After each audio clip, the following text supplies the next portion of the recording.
buenos días y bienvenidos a la tercera jornada de actividades del cuarto Foro Centroamericano de Estudiantes de las Escuelas de Antropología, FOCESA 2020. De parte del comité organizador, les damos la bienvenida a un nuevo día de actividades. Mi nombre es Yasmín Minero, estudiante de tercer año de Antropología, y el día de hoy, 12 de octubre, daremos inicio a la mesa Descolonizando El Salvador. Esta nace como contraste a la fecha denominada Día de la Raza, y como efecto de las definiciones que Enrique Dussel motiva a nivel latinoamericano sobre la importancia que debemos darle a nuestra historia desde nuestra perspectiva y no comparada con visiones eurocéntricas o estadounidenses que dañan la manera en la que se ve la riqueza histórica de nuestros pueblos originarios y se refleja en el poco interés por mantener la cultura o carreras relacionadas a la misma. La mesa será moderada por Carlos Felipe Osegueda Osegueda. Él es licenciado en Antropología de la Universidad Tecnológica de El Salvador, con maestría en Docencia e Investigación Educativa. Se desempeña como investigador sociocultural y consultor en desarrollo local. Ha realizado estudios de posgrado en Antropología Social, estudios de posgrado de la biologización de la antropología y estudios virtuales de posgrado en Educación a Distancia. En su trayectoria como consultor e investigador sociocultural, ha participado en colectivos de investigación y publicaciones, tales como la Alfarería de Quesaltepeque, Cosmovisiones de San Pedro Nonualco, Religiosidad y Espiritualidad de Santiago Nonualco, entre otros trabajos de investigación, publicaciones y artículos. También ha trabajado en coinvestigaciones y publicaciones de libros, entre ellos La comunicación, información y poder en El Salvador, claves para la democratización, imaginario colectivo, movimientos juveniles y cultura ciudadana juvenil en El Salvador, y la monografía del Cantón Planes de Renderos, así como la monografía del Volcán de San Salvador. Es miembro de la Asociación Salvadoreña de Trabajadores del Arte y la Cultura y de la Red de Investigadores Salvadoreños. Actualmente es el coordinador de la licenciatura en Antropología de la Universidad Tecnológica. Bienvenido, maestro. Bueno, tengan muy buenos días a todos y a todas. Muchísimas gracias. Vamos ahora a introducir a quienes le acompañarán en nuestra mesa de discusión. Está Clelia Rodríguez, doctora en Literatura y Estudios Hispanos de la Universidad de Toronto, certificada en Estudios Femeninos y de Género del Instituto de Estudios de Género y Mujeres, maestra en Estudios Hispanos de la Universidad de Toronto. Es una educadora nacida y criada en El Salvador. Ha dado clases de pregrado y posgrado en lengua española, literatura y cultura en la Universidad de Toronto, en el Washington College, en la Universidad de Ghana y la Universidad de Michigan. Ha sido profesora itinerante de Derechos Humanos en los Estados Unidos, Nepal, Jordania y Chile, como parte del programa de Honores Internacionales para la Escuela de Capacitación Internacional. Es fundadora de Semillas para el Cambio y de Historias de El Salvador, una página de un perfil de Instagram que cuenta historias muy interesantes que llegan al corazón, y sus principales áreas de investigación son la descolonización, una nueva pedagogía, fortalecer el papel de la mujer, de los pueblos indígenas y reclamar los derechos debidos para cada uno. Ha sido invitada a eventos en diversas universidades, es editora de libros y artículos y ha publicado en variedad de revistas. Es autora de Decolonizando la Academia, Pobreza, Opresión y Dolor, publicado en 2018 y que aún espera traducción al español. Bienvenida, doctora. Muchísimas gracias y buenos días a todos y a todas.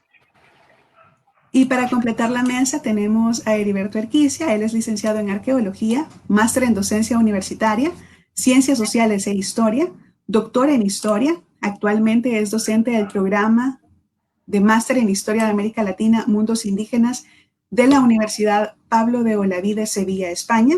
Es investigador adscrito al Colegio de América del Centro de Estudios Avanzados sobre América Latina y el Caribe de la Universidad Pablo de Olavide. Es miembro de la Red de Estudios Afrocentroamericanos y de la Red Mexicana de Estudios sobre Paisajes Patrimoniales, y a la fecha es colaborador en los comités científicos de las revistas Aportes a la Discusión de la Universidad Nacional de Costa Rica, Interciencia en Santiago de Chile y de la revista Historia de la Educación Latinoamericana de la Universidad Pedagógica y Tecnológica de Colombia, UPTC. Es también evaluador de proyectos de investigación y actualmente él participa, es parte Es director del Museo Nacional de Antropología, Dr. David J. Guzmán, cargo que ha ejercido desde el 2014 a la fecha. Bienvenido, doctor Erquicio. Gracias, muy amable. Sus órdenes. Muchísimas gracias. Dejamos ahora con ustedes la mesa Descolonizando El Salvador. Muy buenos días a todos los que nos acompañan en esta mañana del lunes 12 de octubre del 2020. Agradecer desde ya a todos los amigos de la organización de estudiantes del cuarto FOSESA por seguir perseverando por la promoción del conocimiento y de la ciencia antropológica, arqueológica e histórica.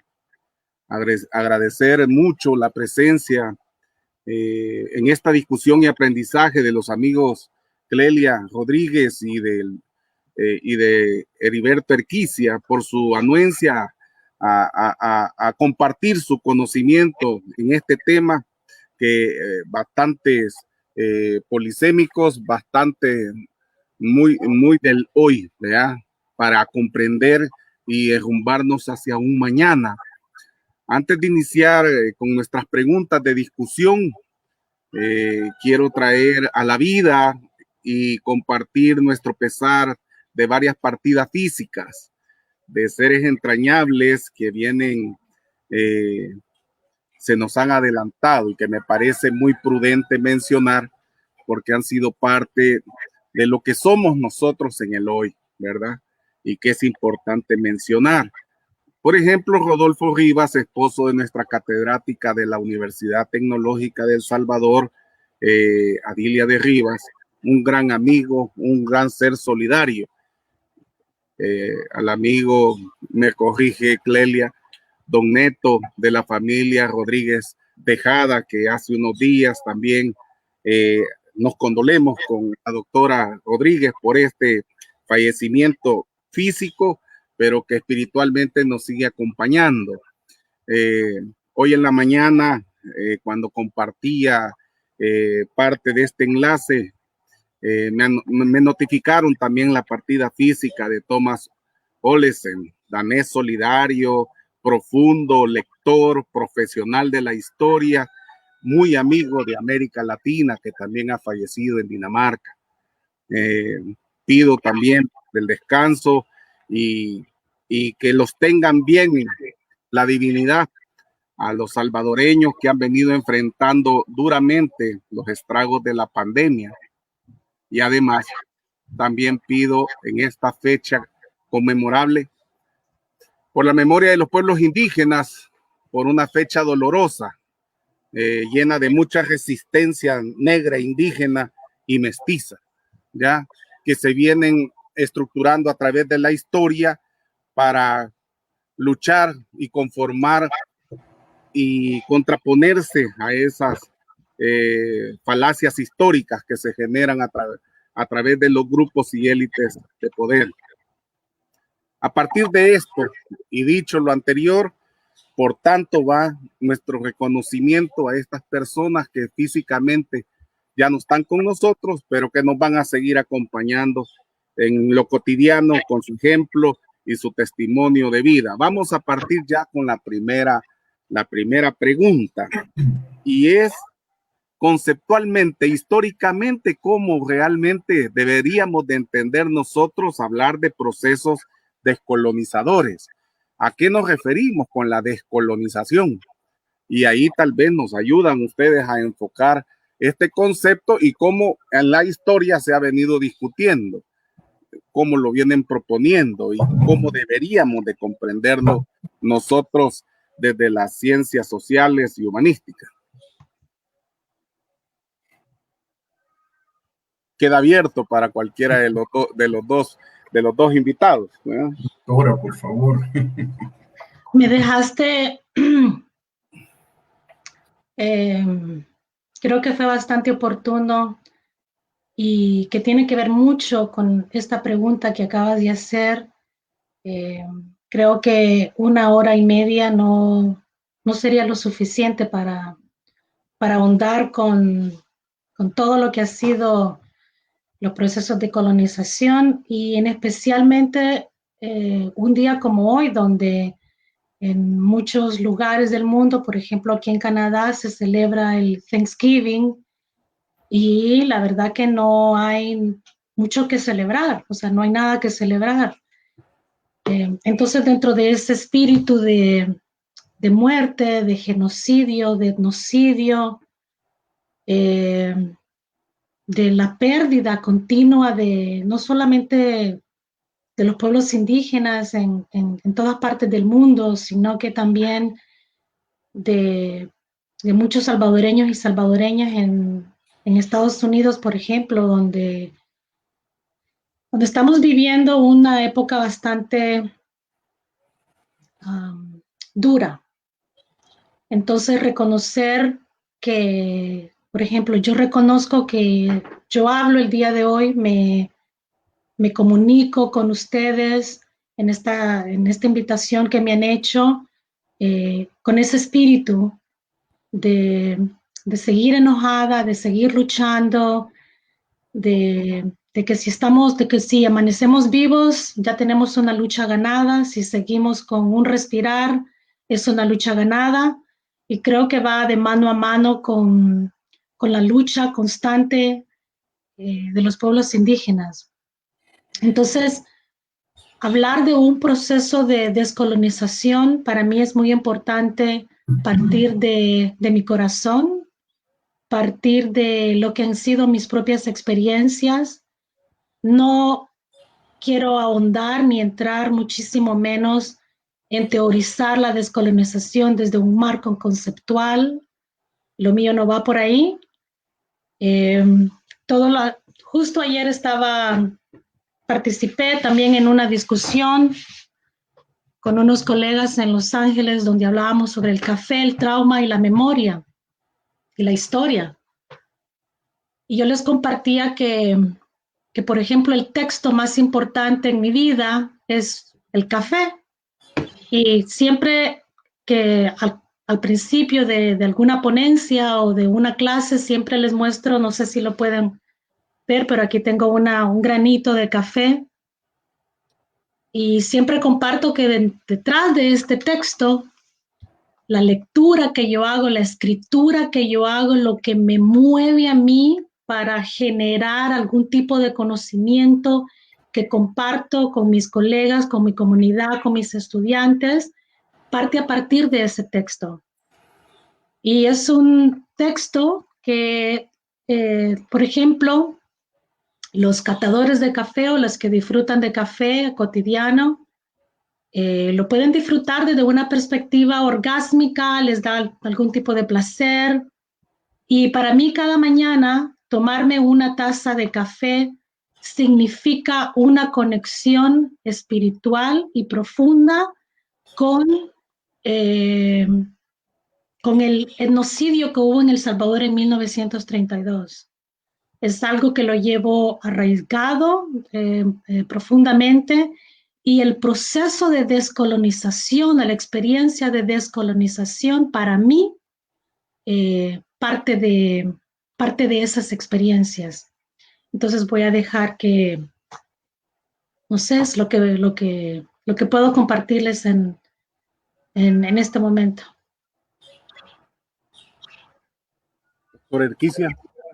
Bueno, en primer lugar, buenos días a todos y a todas, colegas, doctora Rodríguez, mucho gusto, maestro Cegueda, estudiantes de la Universidad Tecnológica que tienen a bien hacer ya su cuarto FOSTESA, pero entiendo yo que 15º, ¿verdad? En una línea de varios de estos foros que son tan importantes para esto, para lo que estamos haciendo.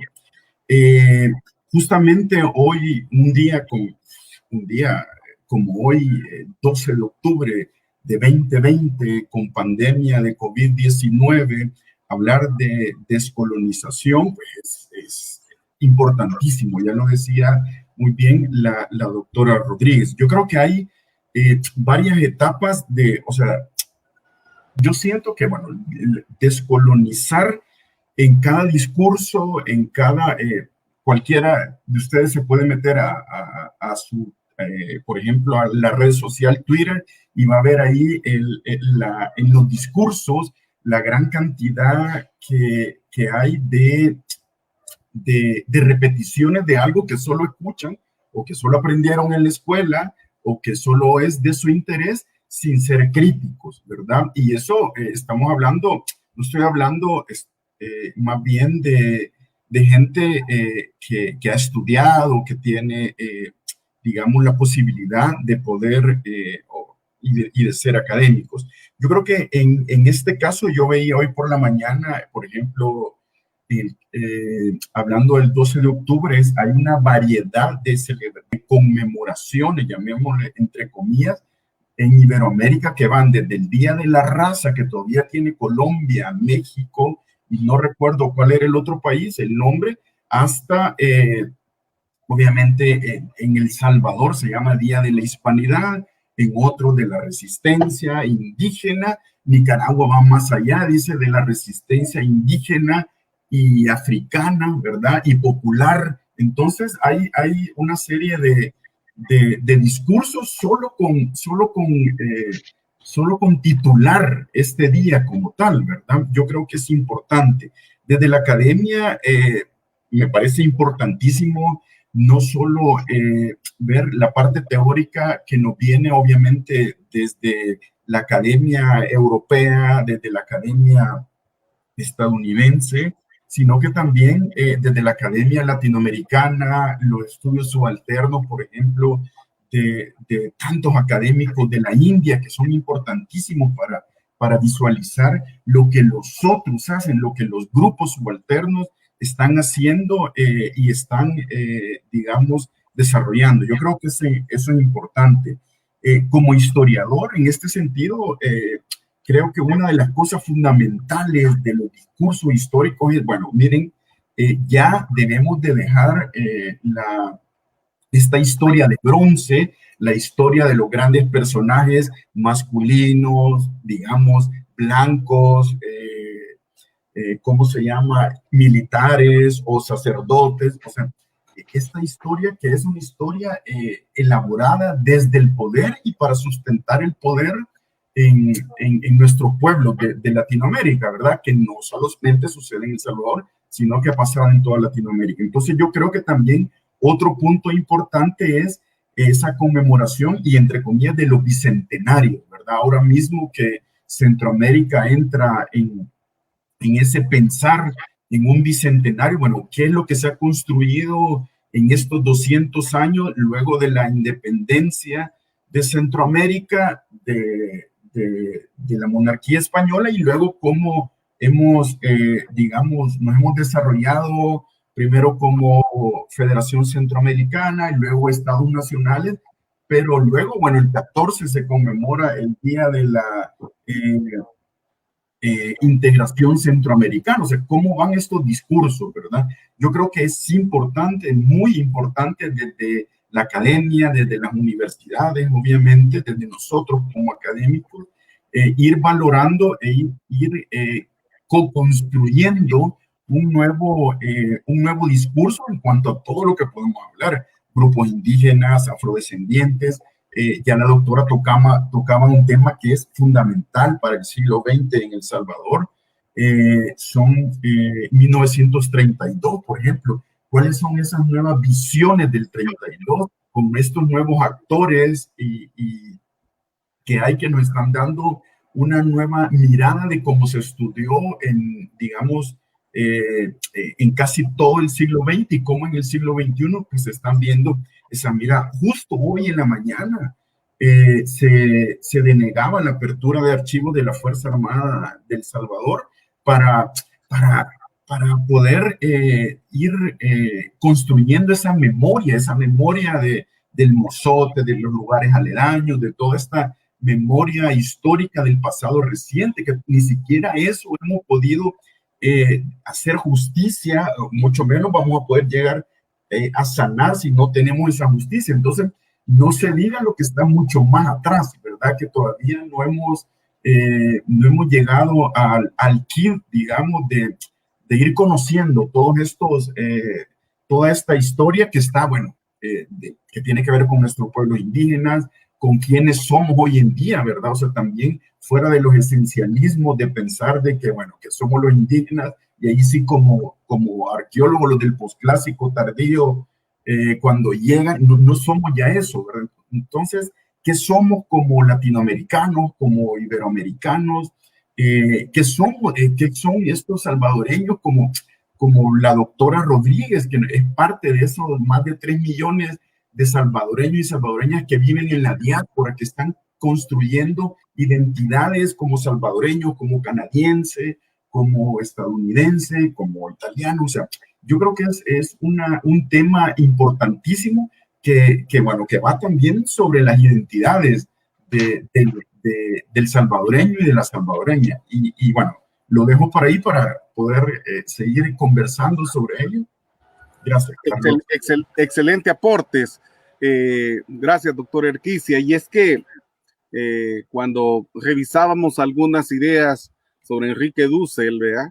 Él habla sobre descolonizar la cultura de nuestros pueblos significa la prioridad de la historia desde lo mesoamericano, dice él, y no desde los periodos históricos europeos, como tú bien lo has dicho, doctor Erquicia, cuando expresa de que no debemos de vernos bajo esa medida de evolución humana que tuvieron la Europa feudal, ¿verdad? Que todos comenzamos a reconocer con la propuesta del señor Carlos Marx, sino más bien vernos con nuestra propia evolución desde las experiencias de irnos reconociendo en los hallazgos científicos, arqueológicos y análisis históricos propios de nuestras tierras.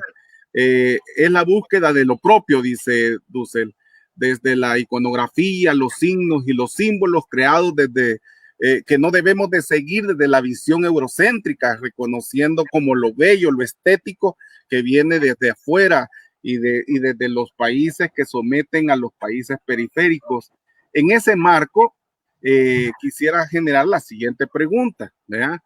¿Cómo se expresa una cultura colonizada? Por ejemplo, en El Salvador, ¿cómo nosotros vemos esa expresión de una cultura colonizada donde vemos insertado mucha visión de lo extranjero como lo norteamericano y lo europeo en nuestros pueblos en general? ¿Cómo se ve expresado esto en las sociedades?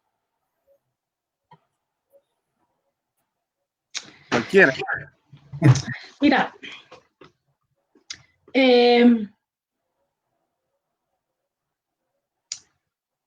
una de las pensadoras que me ha dado un aporte bastante fuerte, digamos, una base sólida, es una boliviana que se llama Silvia Rivera Cusicanqui.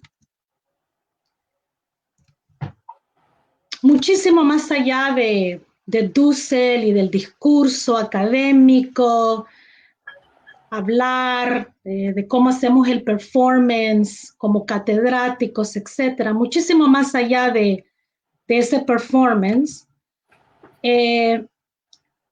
Cusicanqui, en un texto que se titula Chichinacax Uch Chihuahua, hace una reflexión sobre las prácticas y discursos descolonizadores.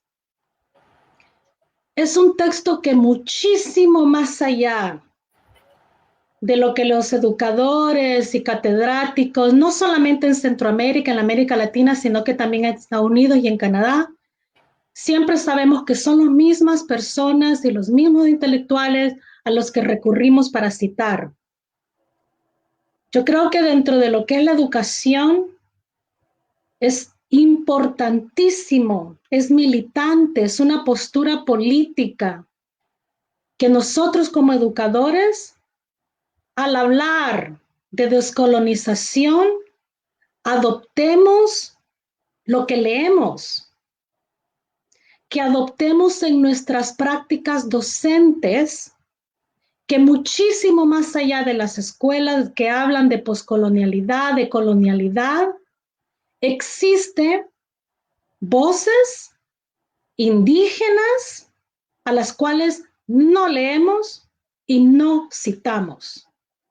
como mujer, como descendiente de una población indígena, esto, dentro de los espacios donde se habla de descolonización, a mí me molesta muchísimo, muchísimo. Y esa rabia o ese enojo, ese encabronamiento, como lo quieran percibir o llamar ustedes, es como un jalón de orejas.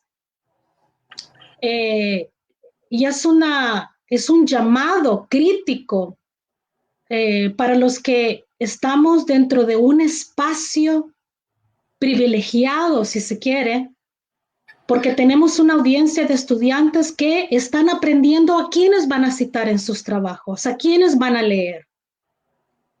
Y entonces, en ese sentido, seguimos en una reproducción piramidal de capital y poder simbólico del conocimiento. No se puede hablar de descolonización si no tomamos en cuenta que tenemos que actuar de una forma práctica. Por eso es que al principio, cuando hiciste la pregunta de hablar de proceso de descolonización, muchísimo más allá de dónde se sitúa en la historia, de dónde surgió, etcétera, es importante aprender a incorporar y a reflexionar sobre los códigos lingüísticos o cómo estamos proyectando estos procesos de conocimiento. Porque se trata de estar vigentes y estar pendientes desde un sentido vivido y sentido pensado del colonialismo interno que estamos nosotros constantemente llevando a las aulas, en el espacio que nos toca ahora en las academias, en las formas en las que como nos comportamos, en las conferencias, con los pactos, con las invitaciones que aceptamos de universidades, con las becas, con el dinero que no cuestionamos, que va a gestar y promocionar el mismo trabajo de descolonización.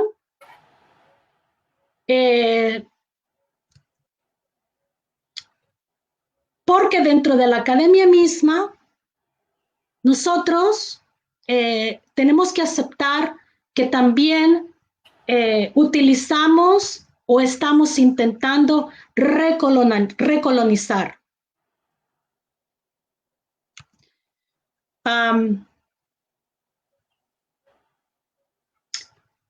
Y digo esto porque especialmente mira, ahora dentro de lo que es el COVID,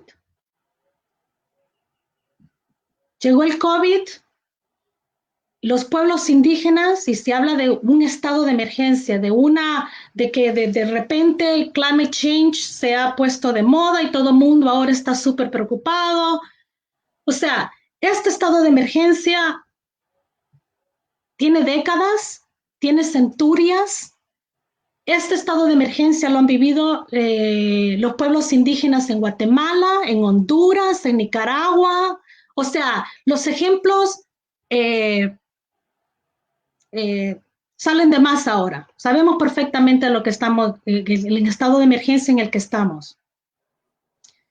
Entonces, dentro de este estado de COVID, yo como docente tengo estudiantes, por ejemplo, ahora mismo de maestría y de doctorado que están en estado de suicidio, en estado con una presión de salud mental extrema, con exigencias académicas que obedecen prácticas lineales muy encajadas y que van de acuerdo a agendas de extractivismo del ser humano. Llegó el COVID y no hemos cambiado para nada la forma en la que operamos. Lo único que ha cambiado es que ahora, en vez de reunirnos de frente a frente, estamos constantemente ahora alrededor de Zoom y de diferentes,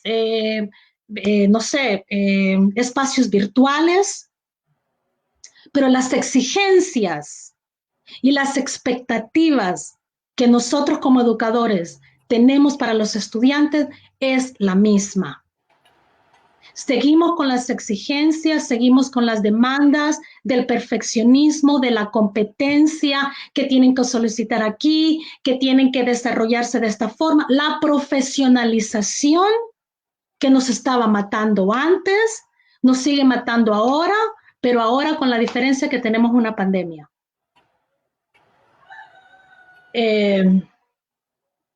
Entonces, esta forma, esta reproducción de querer seguir subordinando el tiempo como algo que nos pertenece es un concepto extremadamente colonial.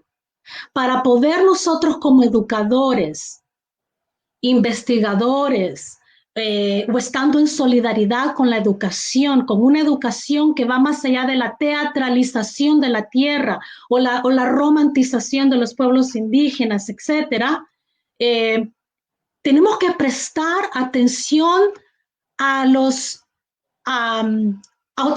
formas de vida que nosotros llevamos por dentro. Lo que sabemos, ciclos y espirales y formas de concebir y entender y manejar el mundo. ¿Cómo se traduce eso dentro de la academia en un plan de descolonización?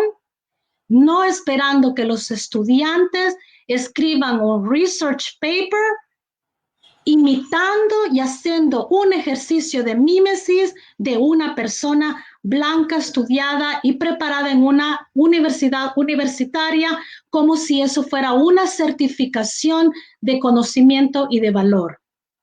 Existen otras formas donde nosotros podemos compartir cómo avanzamos, por ejemplo, en los sílabos.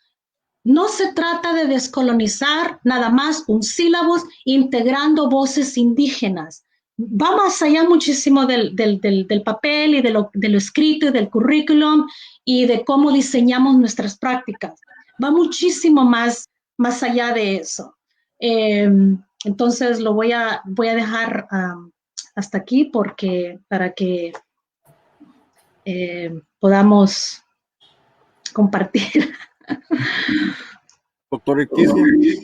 Bueno, la verdad que escuchando a la doctora Rodríguez me parece muy interesante su aporte y su propuesta, ¿verdad? De hecho, yo, bueno, pienso que es importantísimo escuchar lo que en algunas escuelas se llama la inteligencia indígena, por ejemplo, ¿verdad? Ya ella lo decía de alguna gente de Sudamérica. En el caso de tu servidor, recuerdo haber pasado con eso con varios colegas indígenas de Guatemala, con un aprendizaje, digamos, diferente, ¿verdad? Yo, ahora que hablaba la doctora Rodríguez del COVID, recuerdo que en Semana Santa, esta pasada Semana Santa, recibí un WhatsApp de un amigo indígena de Izalco, que es una persona muy respetable, digamos, en su comunidad, y me decía, él me dice Erquicia, me llama por su apellido, y me dice, Erquicia, hemos sobrevivido a diferentes pandemias, luchas y esto y lo otro, y aquí seguimos. Esto no va a parar aquí. En realidad fue un mensaje muy alentador, ¿verdad? Cuando en abril estábamos con un gran temor de no conocer, por ejemplo, de qué trataba la misma enfermedad y esto y lo otro, de estar encerrados. Y él, pues, enviaba un mensaje desde su ser indígena, ¿verdad? Nosotros somos un pueblo que hemos venido peleando y luchando con esto y con lo otro. Y yo caí en cuenta y dije, sí, es verdad. Luego, justamente en mayo, me llega la invitación para poder colaborar en el informe de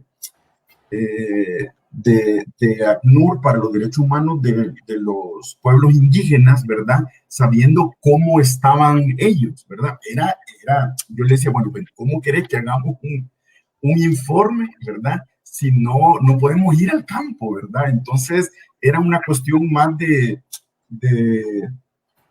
cómo se llama, de una percepción de lo que estaba pasando, de hablar con algunos colegas indígenas y ver bueno, que al final, por lo menos en ese momento, el COVID era más se daba más en un espacio urbano que en el espacio rural.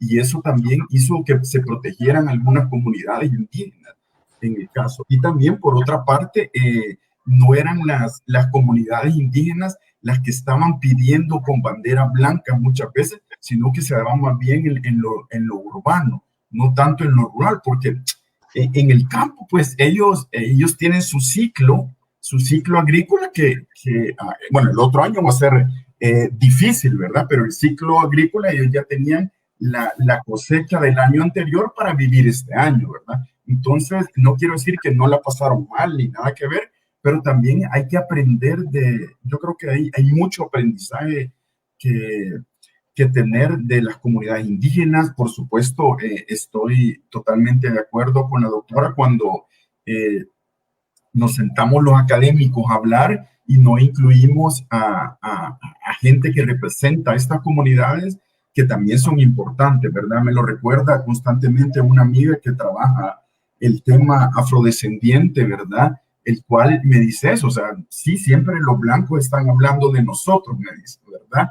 Y no están tomando, digamos, la palabra de lo que nosotros estamos diciendo. Y yo creo que también eso es parte del aprendizaje que tenemos que tener en la academia, ¿verdad? Saber escuchar y, como lo decía al inicio, que hay otras voces, ¿verdad? Otras voces con una cosmovisión totalmente diferente, ¿verdad? O sea, no es lo mismo, probablemente como vos, Carlos, como no conozco a la doctora, ¿verdad? Pero cómo pensamos y cómo construimos nuestro mundo, o sea, nuestra visión de mundo totalmente diferente a como lo podemos encontrar en las poblaciones indígenas o afrodescendientes de Centroamérica, como para poner un ejemplo. Yo creo que ahí una de las tareas que debemos de hacer y ir conociendo, ¿verdad? Ir conociendo todos estos saberes, ¿verdad? Que están ahí, que son saberes, si querés llamarle ancestrales, ¿verdad? Y que han sobrevivido hasta el día de hoy y que muchas veces pueden tener la fórmula, ¿verdad? De cómo ir sobreviviendo a estas pandemias, a lo que está pasando esta sociedad. Obviamente también es una sociedad, estoy hablando en general, es una sociedad en la cual estamos en un esquema, o sea, en una cuestión estructural bien compleja, ¿verdad? Bien compleja. Lo que la doctora habla de los estudiantes de las universidades de Estados Unidos y Canadá, de que están con estas depresiones, con estos suicidios, teniendo todo prácticamente, ¿verdad? Es sumamente preocupante, ¿verdad? Y eso, ¿cómo se llama? No sé qué va a pasar luego en nosotros, pues en estas sociedades como la centroamericana, como la salvadoreña, en la cual hemos estado, digamos, encerrados 5, 6, 7 meses, ¿verdad? Sin tener contacto con el mundo, nadie va a cuidar o sea, nadie se está preocupando por nuestra salud mental. Una colega la semana pasada me decía que ella vivía en la República Checa, bueno, en Checoslovaquia, me decía que luego de 2, 3 semanas de los veranos, cuando regresabas al trabajo, sí tenía cita con tu psicólogo para el retorno del verano. Imagínate nosotros, o sea, ¿qué es lo que vamos a tener que hacer? O sea, cada vez nos estamos volviendo en una sociedad, bueno, con muchísimos traumas, ¿verdad? Yo sé que esto quizás nos salimos un poco de lo que estamos hablando, pero también es preocupante, ¿verdad? Es preocupante porque no podemos estar hablando del tema tan bonito, tan lindo que tenés de descolonizando El Salvador sin entender lo que estamos pasando ahora mismo, ¿verdad? No podemos estar en un foro, estamos cada quien en su casa o en su espacio por eso mismo. Entonces, yo creo que hay mucho por hacer.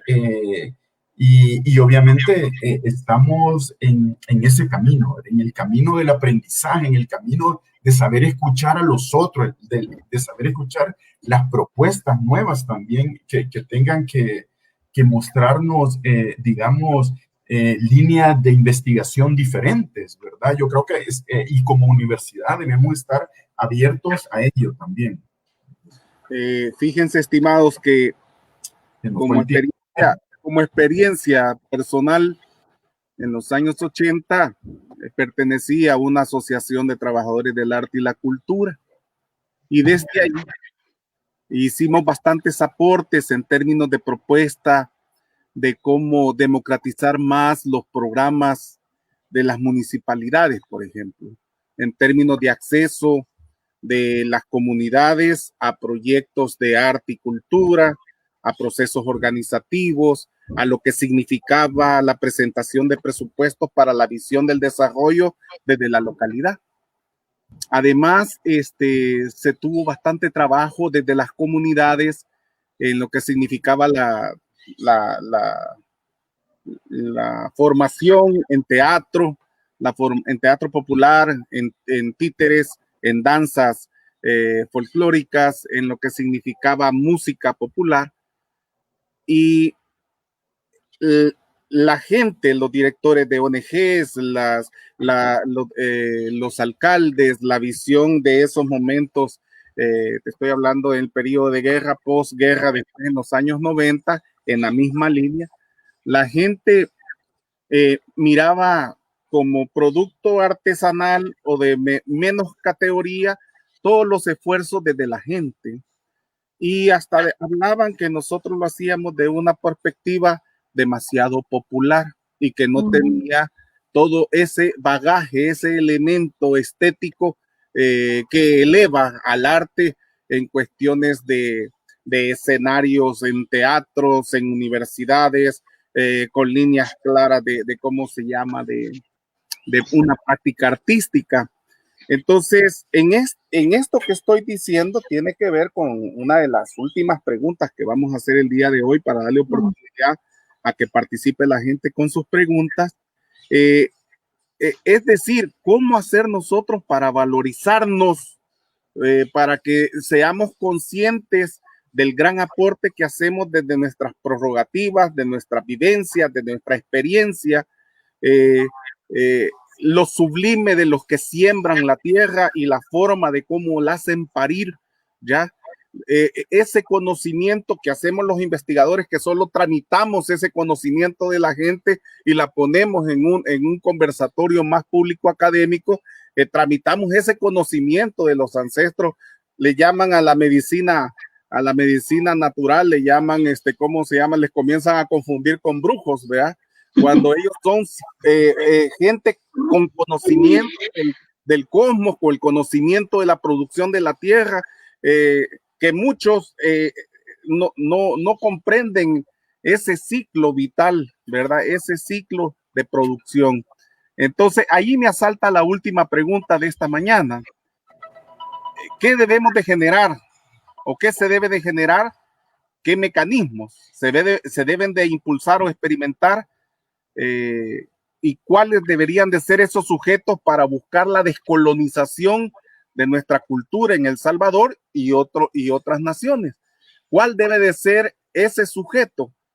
El enterado, el que se deja llevar por lo que se dice la oficialidad, el que no contraviene lo que el docente que está prácticamente socializado para sacar una producción ya establecida, para sacar sus 10, ¿qué sujeto debemos de preparar para descolonizar?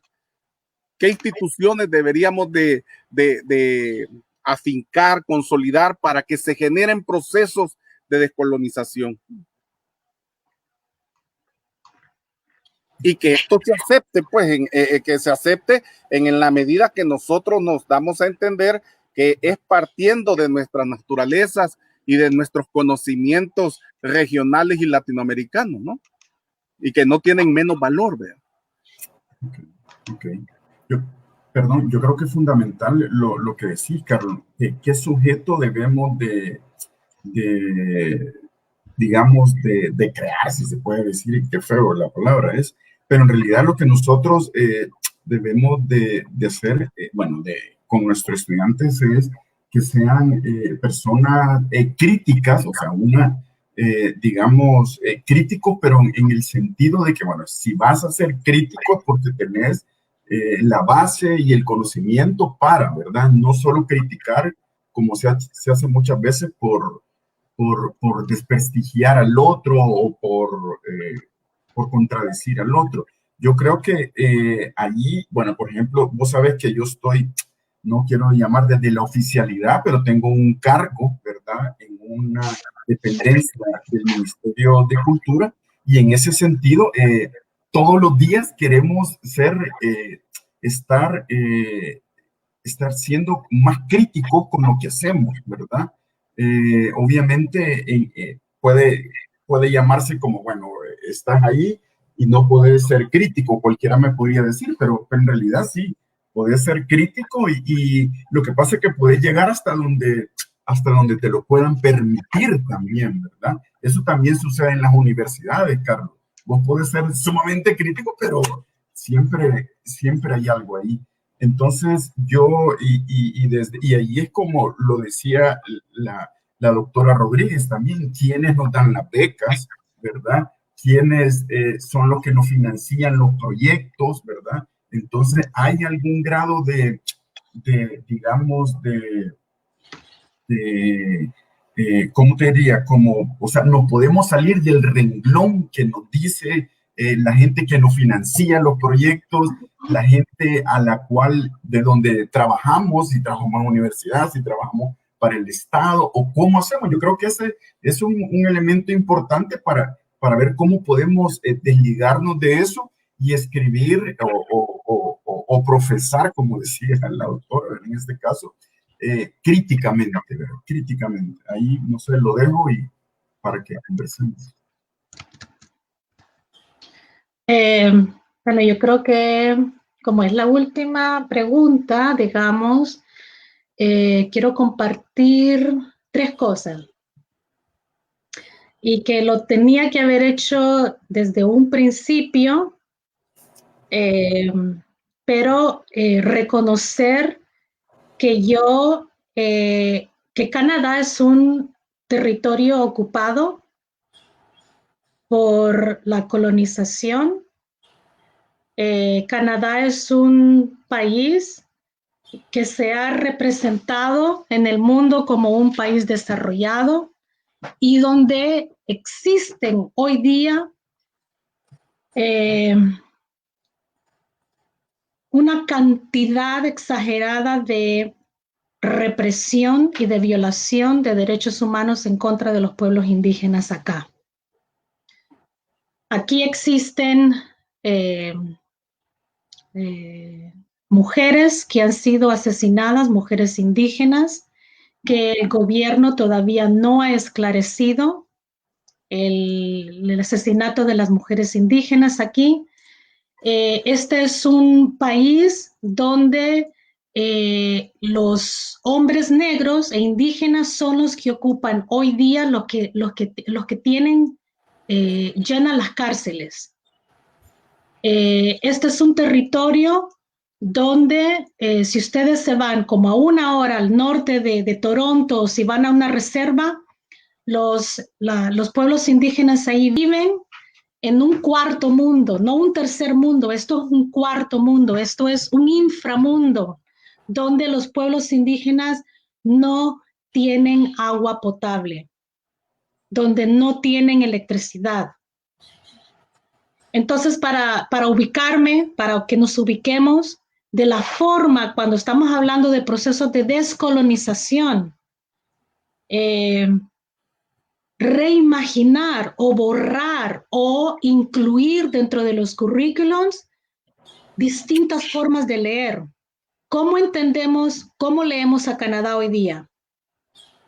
¿Cómo la escribimos? ¿Cómo la representamos? Porque caemos dentro de esa misma narrativa del American Dream, donde todos los que se van para Estados Unidos tienen una vida de happily ever after, del mundo, del país de las maravillas, etc. Y no me voy a prestar para esa narrativa colonizadora, por ejemplo, porque desde Mi solidaridad está con los pueblos indígenas, no solamente de aquí, sino que de otras partes del mundo. No es un show. El pueblo Anishinaabe tiene 7 principios por los que ellos se rigen su conocimiento y la forma en la que se conciben al mundo. El primero es amor, el segundo es el respeto, el tercero es el valor, el cuarto es la honestidad, el quinto es la humildad, el sexto es la sabiduría y el séptimo es la verdad.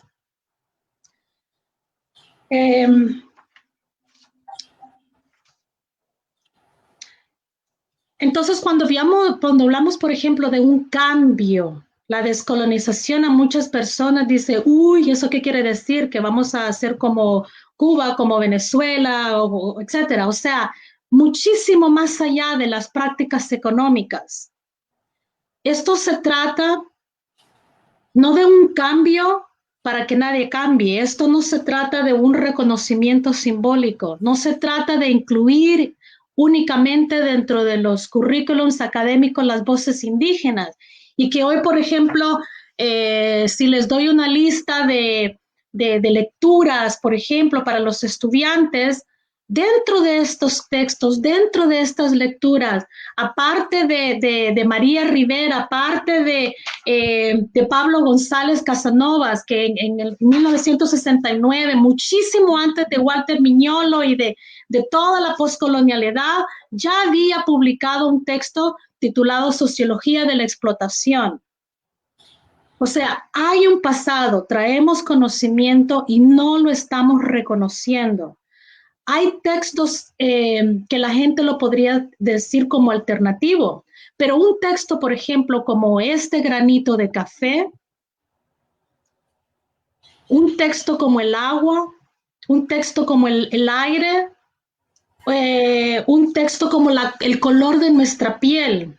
No podemos hablar, para darles un ejemplo, de ciudadanía en el siglo XXI sin hablar de las políticas de piel.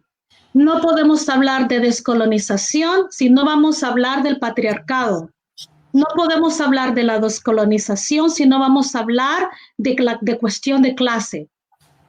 La descolonización va junta porque es una posicionalidad activa, no es estática. Entonces, no sé si respondí a tu pregunta, Carlos, pero es que dije que en 1 hora y media es como, no sé. Y bueno, lo dejo hasta acá para darle oportunidad a otras personas que interactúen también con nosotros. Correcto, ya hay preguntas muy interesantes y que van en esa línea de seguir prolongando el debate. Entonces hay que guardarnos un poquito para más tarde. Vamos a ver, doctor Erquicia. Ajá.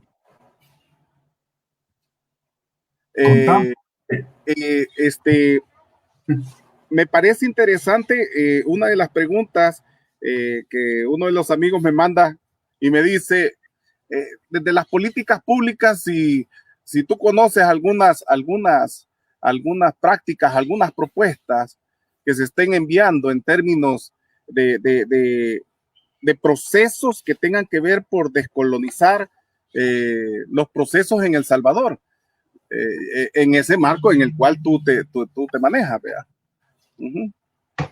Qué buena, la verdad es que es una buena pregunta, pero en cuanto a las políticas públicas, ustedes saben que desde 2009 pues se hizo un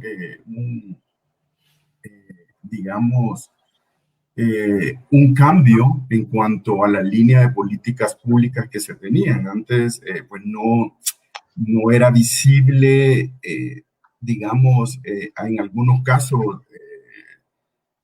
hablar sobre las comunidades indígenas, sobre las comunidades afrodescendientes, sobre los derechos de humanos de LGBTI+. O sea, todo esto, saben que desde 2009 hubo un cambio en las políticas públicas en ese sentido.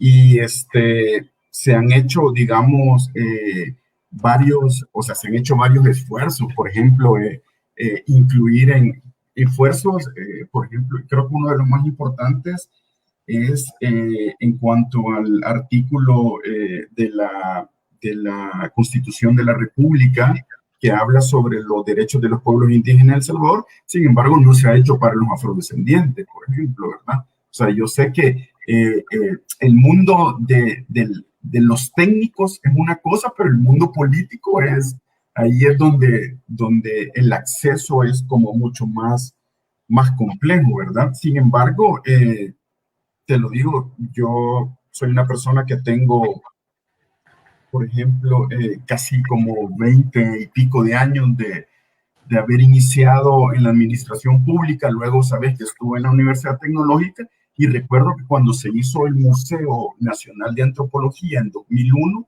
por ejemplo, la única referencia que había de Monseñor Romero, eso es como un ejemplo de cómo a través del tiempo la política pública o el discurso ha ido cambiando, ¿verdad? En el caso, por ejemplo, Monseñor Romero solo se veía cuando había una imagen del Papa Juan Pablo II hincado en la tumba de Monseñor Romero, pero no se hacía referencia a él, ¿verdad? Luego, después de 2009, como vos sabés, pues se abrió una sala de la religión y en el discurso se agregó a Monseñor Romero, a los jesuitas y demás. Entonces, estas son cosas bueno, que van cambiando y yo entiendo que como políticas públicas también, ¿verdad? Pero al final depende del debate que se da en la asamblea, del debate que se da entre el ejecutivo, la asamblea y los tres poderes del Estado y esto y lo otro, ¿verdad? Hoy mismo, como les decía, estoy llevando un juicio, ¿verdad? A juicio digamos, a la institución, ¿verdad? Culpable de los asesinatos en el Mozote, por ejemplo, y los lugares aledaños. Eso no lo veías hace un tiempo, ¿verdad? Entonces yo creo que es un caminar que probablemente sea lento y no como querramos muchos, pero digamos que ahí se va, ¿verdad? Y las políticas públicas al final, lastimosamente, van y vienen, ¿verdad? Cada quinquenio, algunos apuestan más a esto y algunos más a lo otro. Yo digo que como sociedad civil lo que tenemos que hacer es estar ahí poniendo el dedo en la llaga y diciendo, bueno, ¿verdad? Sí, a seguir con esto y con lo otro. Muchas gracias, doctor. Vamos a darle paso a las preguntas. Jasmine, por favor. Con todo gusto. Inicialmente agradecerles por los interesantes puntos de vista y vamos a leer inicialmente a Hernández Antonio, que nos dice: un saludo de Rodrigo, doctora Clelia, maestro Carlos y doctora Erquicia. Tengo una pregunta y comentario a la vez. Es la siguiente: ¿cómo a partir del proceso de la descolonización en los programas de estudios en las ciencias sociales en los centros de estudios superiores? Creo que lo primero que se tiene que hacer es partir de un estudio historiográfico de nuestro trabajo académico e intelectual en El Salvador. Primero, investigar la Universidad Popular, que se llevó a cabo en los años 20, con profesionales de la Universidad de El Salvador y el partido peruano APRA. Luego, tomar en cuenta a intelectuales como Pedro Geoffroy Rivas, Roque Dalton, que tuvo influencias del antropólogo estadounidense Oscar Lewis, dato que desconocemos. Bueno, quedó abierta la complementación de lo que el amigo habla. Sí, yo creo que es importante lo que habla el colega antropólogo, entiendo que, ¿verdad? Antropólogo, bueno, que hay que conocer hay que conocer la historiografía de El Salvador y Centroamérica, o sea, todos esos proyectos de los años 20, o sea, aquí tampoco es que lo hemos inventado en el siglo XXI, o sea, ya nos lo decía la doctora, o sea, lo que pasa es que no quisimos ver, o sea, estoy hablando en términos generales, desde la academia, los estudios que se estaban haciendo desde Latinoamérica, desde Centroamérica, desde El Salvador, de cómo se estaba viendo lo otro. Imagínate en el caso de la arqueología, no pasa. En el caso de la arqueología, seguimos viendo hacia lo que nos están diciendo los otros, ¿verdad? Yo creo que es importante hacer estudios de esa escuela, de esa universidad popular, como dice el colega, y ver qué es lo que pasó, ¿verdad? Me parece muy interesante y coincido. Hay veces si haces ese estudio, si lo estás haciendo, pues era interesantísimo, interesantísimo poder ver todo ese proceso durante el siglo XX de cómo se quiso cambiar las cosas, pero bueno, siempre se cayó en lo que ya conocemos, ¿verdad? Que nos trae a bien bueno, el conocer la historia del siglo XX. A mí sí me gustaría agregar a lo que acabas de decir, Herbert, de que también se necesita de una gran dosis de humildad y de enseñar a los investigadores o hacer que se apropien los investigadores y a los profesionales que se encargan de la educación superior a darle oportunidad a muchas voces que están dentro de la sociedad y que quieren expresar su verdad. Acordémonos que como investigadores y hacedores de documentos y artículos, son nuestras visiones y nuestros enfoques los que a veces plasmamos dentro de esos documentos, pero que, y eso parte muchas veces en base a la ética profesional que nos asiste, de proyectar muchas veces el sentimiento y la experiencia de las sociedades o los grupos étnicos estudiados, pero digo, o sea, cómo ir generando procesos de tipo con mucha transparencia, con mucha democracia, con mucho rigor académico también para dar por asentado los saberes y los pensares de esas sociedades que quieren hablar, que quieren orientar, ¿verdad? Procesos de formación y de entendimiento con sus realidades, ¿verdad? Doctora, ¿tiene algo que complementar? Sí, Antonio Hernández me hizo pensar en esta idea de cuando entramos en estos procesos de retroalimentación del pasado para que nos informen en un futuro. Dentro de este proceso se van generando nuevas formas de leer los territorios, más allá de la geografía y más allá de los mapas, más allá de las fronteras y de cómo hemos sido cartografiados dentro del proyecto colonial de Europa. Esto nos permitiría y nos permite generar un nuevo tipo de itinerario que no solamente cumple o que no debería de cumplir las exigencias académicas de que tiene que estar publicado y escrito, porque no todo, yo me rehúso, por ejemplo, a caer en esta falacia de que todo el conocimiento y la sabiduría que mi abuelo, un hombre que creció, que sembró el maíz, arrozales, o sea, un hombre de campo, yo me rehúso a transcribir y a publicar todo el conocimiento y la sabiduría que él tenía, que él guardaba y que de alguna forma también traspasó, porque hay ciertas cosas que no caben dentro de la escritura.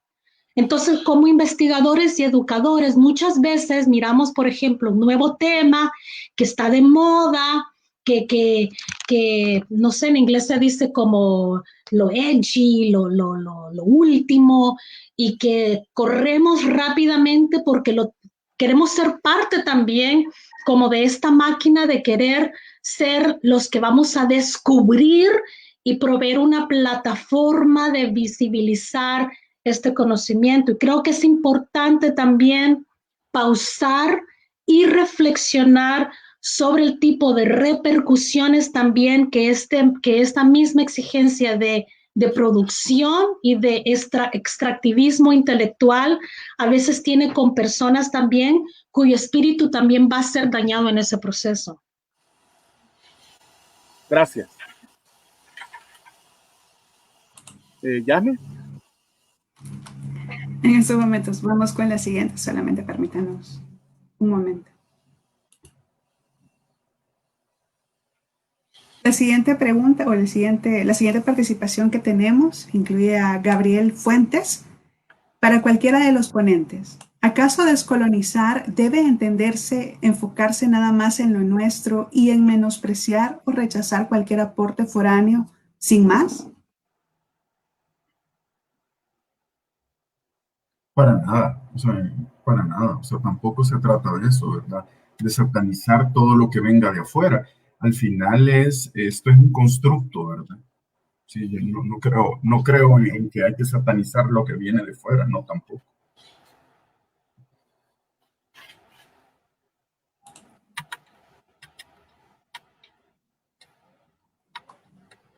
Otro comentario que tenemos también disponible es de parte de Armando Briñis Zambrano. Descolonizar no es abandonar o dejar a un lado el pensamiento humano acumulado por milenios, similar a lo que mencionaban. Sí, no sé. Yo creo que ya está en la misma línea de la respuesta anterior, ¿no?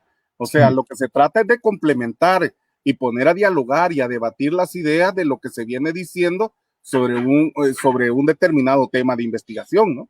Sobre una forma de cómo generar procesos de enseñanza y aprendizaje, desde una forma de respetando la cotidianeidad y respetando la idiosincrasia de un pueblo y su expresión cultural, cómo enfocar procesos de análisis históricos con fuentes que ya reconocemos dentro de las autoridades mundiales que ya perviven y coexisten versus lo actual, y desde lo actual ponerle la voz a la gente también, ponerle la voz a nuestros investigadores y sus perspectivas ya más locales, más nacionales, y complementar. Yo creo que el oficio es complementar las dos visiones, pero tomando y dándole peso y valor cultural a lo que los autores latinoamericanos hablan de su experiencia de vida. Yo creo que tengo un comentario también en cuanto a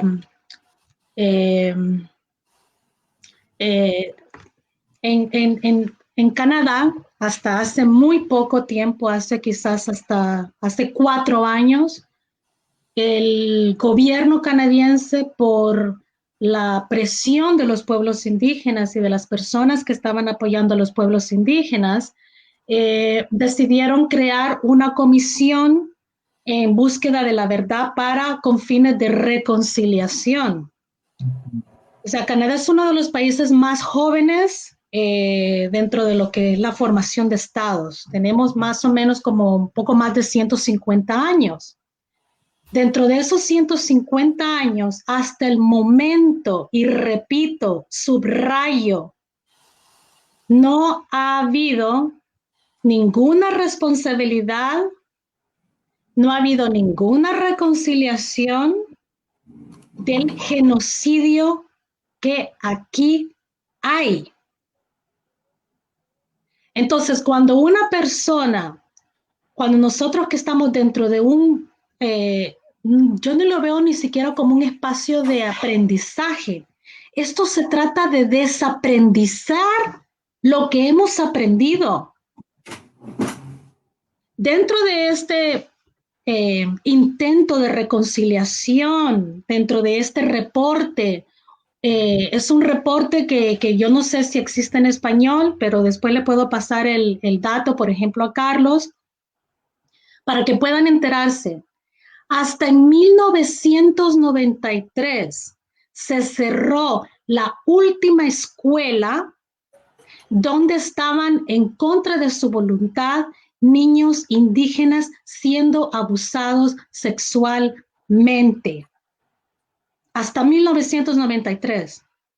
Entonces, esto de la descolonización, entre comillas, lo pongo entre comillas porque algunos de los comentarios creo que van desde la perspectiva de que se trata de que vamos a exclusivamente y nos vamos a aislar. Somos parte de esta tierra.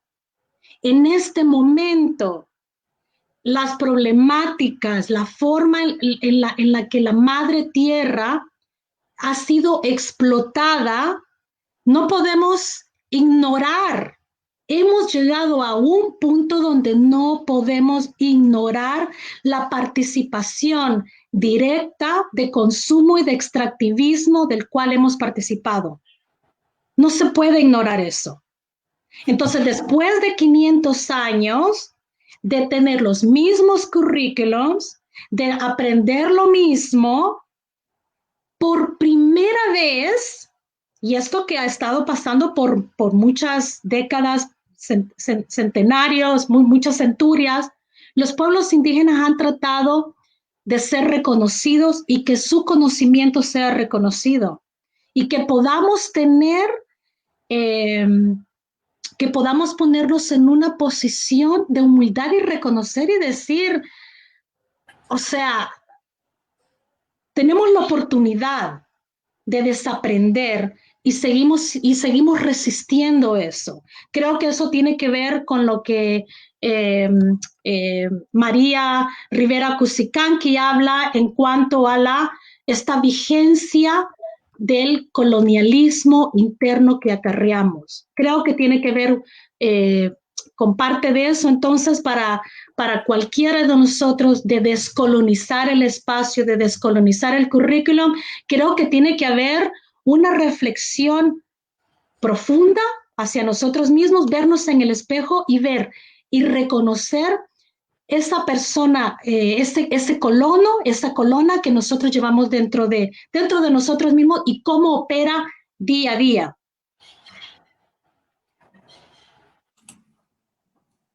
Muy interesante, realmente un gran reto. Vamos ahora con la pregunta de Rosana Rojas de Buscaino. Buenos días para los panelistas. Me gustaría saber qué estrategias o propuestas se pueden aplicar para ayudar a los pueblos originarios para que sean inclusivos de construcción a su cosmovisión y cómo poder contar la historia sin ocultar nada al sistema educativo. Lo reitero, hay que dejar de asesinar a los pueblos indígenas, por favor. O sea, para comenzar, hay que aprender a reconocer su humanidad, su vida. En Estados Unidos hoy mismo está a punto de estallar una guerra civil porque están matando a los negros desde hace muchísimo tiempo. Y dentro de Estados Unidos, con todo el discurso político ahora, hoy mismo tenemos salvadoreños y salvadoreñas que están justificando la matanza de los pueblos indígenas y de los negros. Entonces, ya solo con el hecho de reconocer la humanidad del otro, ya con eso ya tenemos bastante. En términos prácticos, tenemos bastante. En términos prácticos, hemos en El Salvador rechazado, hemos borrado que en territorio salvadoreño, originalmente Lenca, Pipil, hubo negros. Y la forma despectiva cotidiana con la que seguimos nosotros identificándonos más con ser descendientes de español y no reconocer nuestros descendientes, ya con eso también tenemos otra batalla que podemos en términos prácticos. Tener esas conversaciones incómodas con nuestras familias, porque a la hora de nacer un bebé en El Salvador, si el bebé o la bebé nace blanca, automáticamente hay toda una discusión de recrear y de recuperar el linaje español. Y esa es una de las frustraciones cotidianas que hay dentro de nuestras familias. Entonces, cuando hablo de prácticas cotidianas, realmente se trata de eso, de enfrentar ese colonialismo interno que llevamos y de no matar al otro, o sea, de no matar a las mujeres indígenas. Las mujeres indígenas hoy día son las víctimas de asesinato.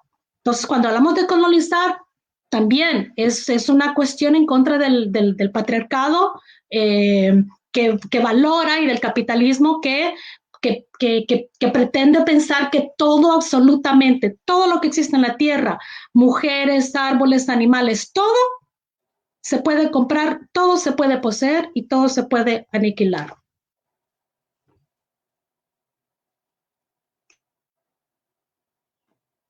Interesante realmente toda la información, la discusión y la temática que genera todo este conjunto. Realmente no es solamente un elemento como ustedes han mencionado previamente. Vamos ahora con el comentario de Laura Vitelia Sechev. Buenos días y gracias por su interesante mesa de discusión. Quiero saber si ustedes consideran al arte como vehículo para transmitir ideas y sensibilizar al público general, ya que muchas veces la gente sin formación académica entiende poco la perspectiva de los investigadores y los investigadores no saben cómo transmitir el conocimiento.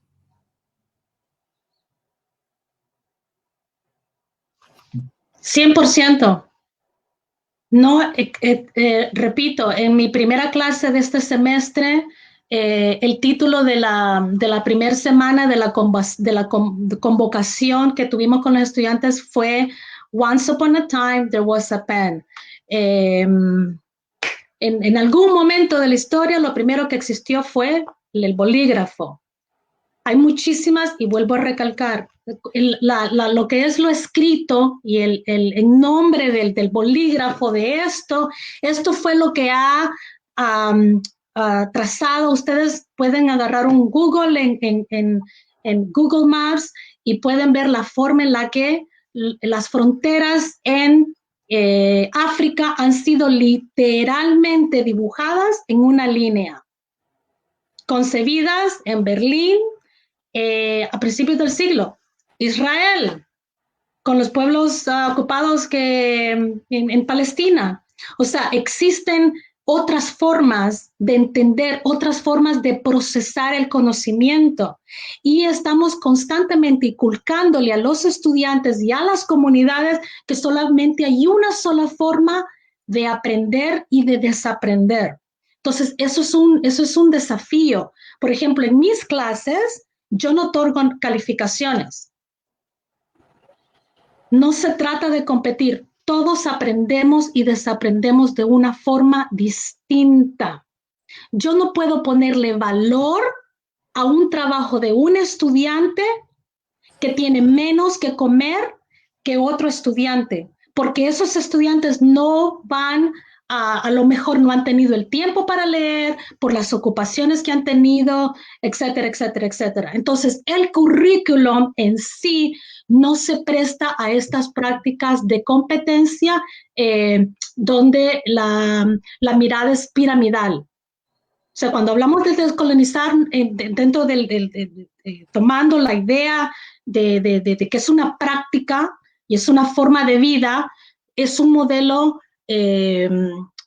horizontal más que vertical. Entonces sí, las artes, el teatro, la música, el tejer, cocinar.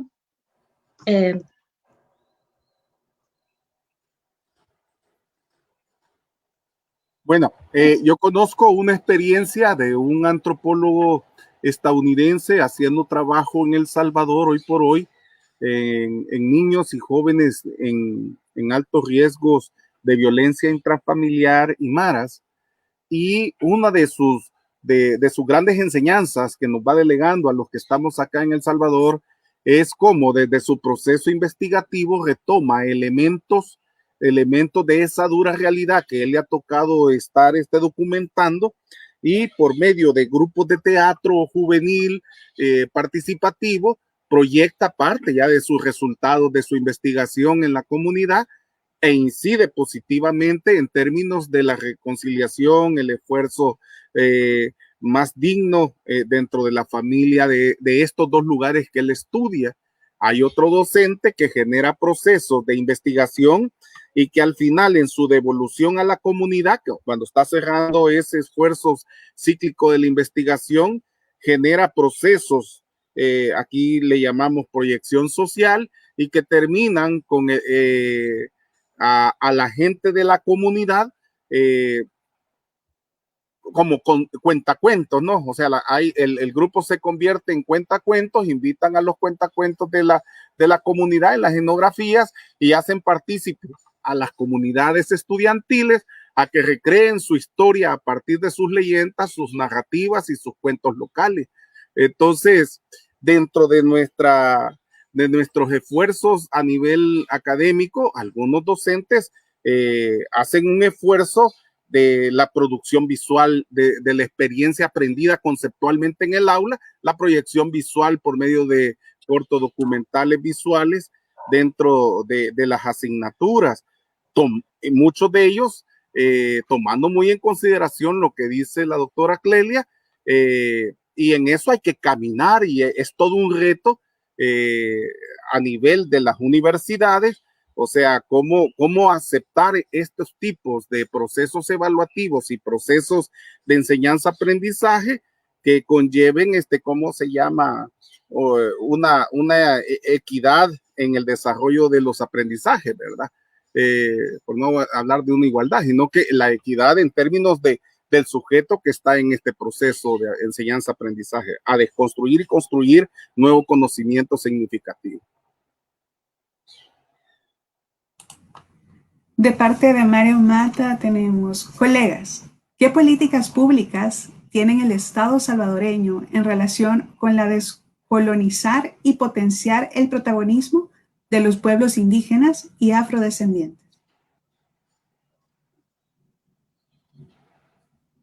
Bueno, como decía en una de las preguntas anteriores, más bien, digamos, que como política pública, pues el artículo de la Constitución que refiere a los pueblos indígenas, pero hace falta muchísimo, en ese sentido, lo que conozco. Sé también que son muy importantes estas, como políticas públicas, que son se me ve el nombre ahora mismo, pero son este tipo de gobernanzas que hay en las municipalidades donde hay población indígena. Eso creo que es muy importante.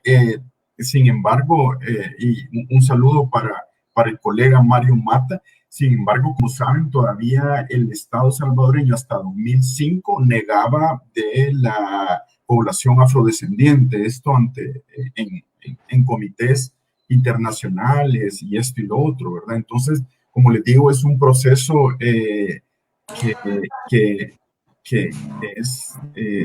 va un poco más allá y es importante, o sea, seguir, como lo decía anteriormente, seguir poniendo el dedo en la llaga ahí de cómo desde el Estado y desde las políticas públicas del Estado, pues se va reforzando digamos, no sé, como decía la doctora, o sea, más que la protección en sí, primero el reconocimiento de los pueblos indígenas como tal, ¿verdad? Y de los otros pueblos. En El Salvador, pues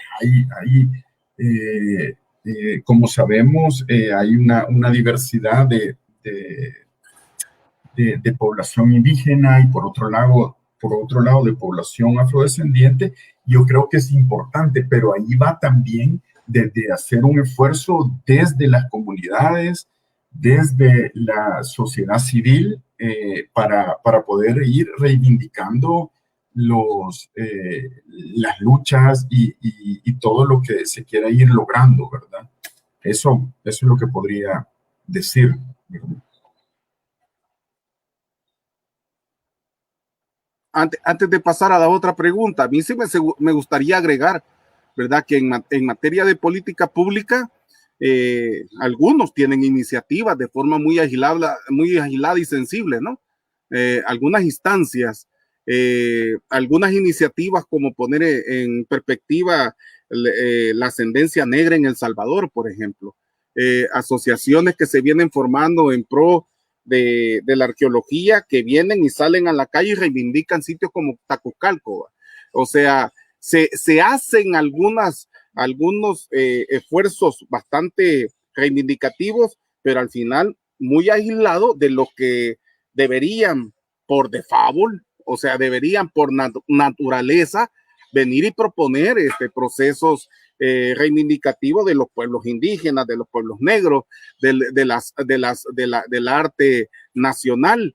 Hoy por hoy todos esos temas están vetados y no hay una discusión seria de parte de lo que significa la representación política partidarista. Y si no, veamos las propuestas que van a surgir ya para el otro año en función de la cuestión electorera, junto con lo que es el acompañamiento COVID, ¿verdad?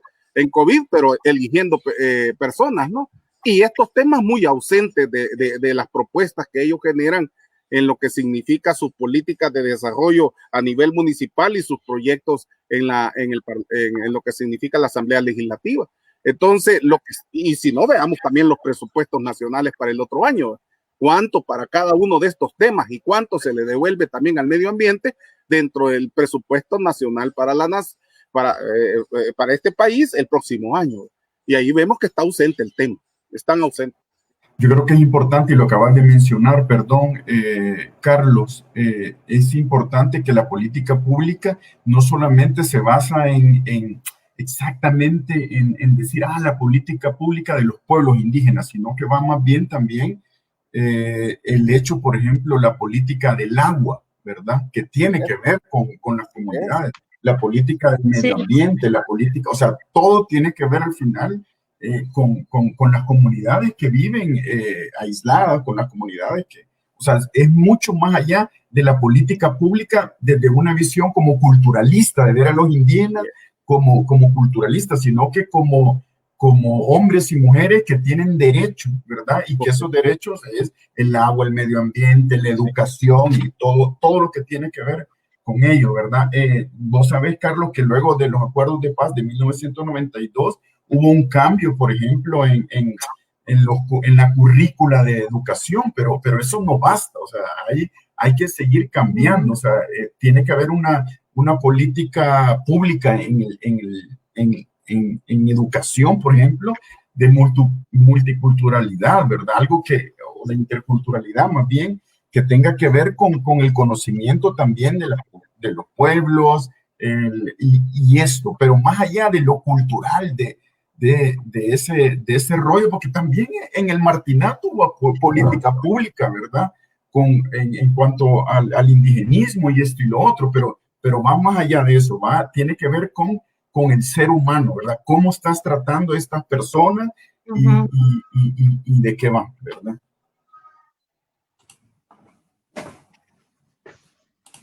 Bastante interesante los comentarios siempre. Vamos ahora con Natalia Coe. Dice, como docentes, ¿qué preguntas debemos hacernos para reconocer nuestro privilegio y cómo cambiaría o afectaría reconocer nuestro privilegio como punto de partida para una enseñanza desde una perspectiva crítica?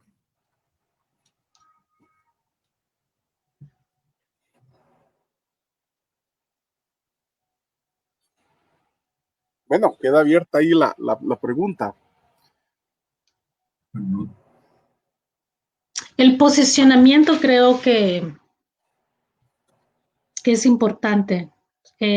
Conocer los territorios, el reconocimiento de los territorios donde estamos, más allá de la Constitución y de la República y de las nociones modernas de política, de cómo fueron concebidos los territorios, el reconocimiento de dónde estamos creo que es muy importante.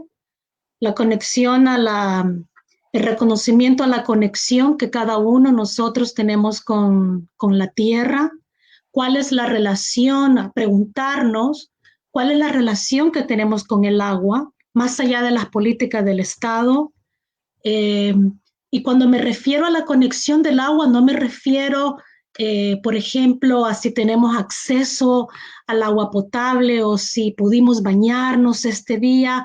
O sea, cuando estoy hablando de relación, me refiero a la relación espiritual que tenemos con el agua, que el agua, dentro de la cosmovisión indígena, desde pequeños se nos enseñó que el agua era una de las cosas más sagradas que teníamos. Entonces, reconocer esa posición de relaciones que tenemos con el entorno y el medio ambiente. Yo estoy, por ejemplo, en Canadá y tengo una doble nacionalidad.